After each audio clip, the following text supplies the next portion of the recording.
Members of the Ohio State Dental Board making their final determination regarding Dr. Faisal Qureshi.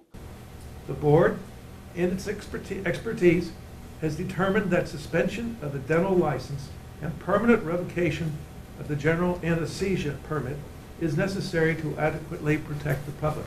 Board members voted to permanently revoke Qureshi's license to administer anesthesia, and his license to practice dentistry has been suspended indefinitely. I'm deeply saddened by the events of August the 4th, and that even after the fact of performing 20,000 anesthesia procedures, that tragedy will forever remain etched in my mind and on the impact on that family.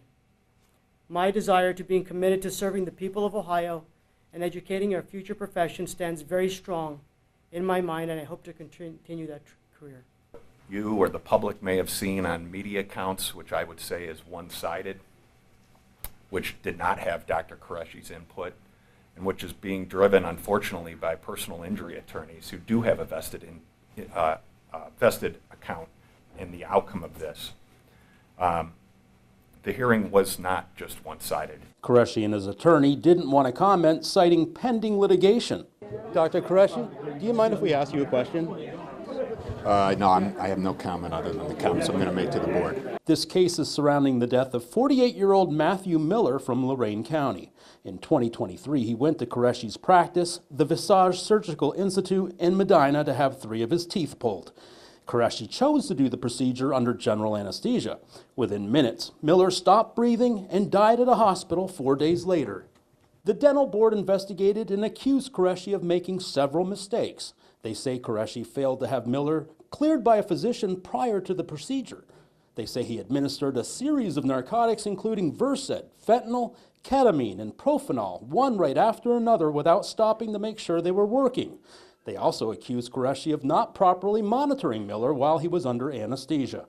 A hearing examiner reviewed the evidence and recommended suspending Qureshi's license to administer anesthesia for up to a year. She said this was an isolated incident, but agreed mistakes were made.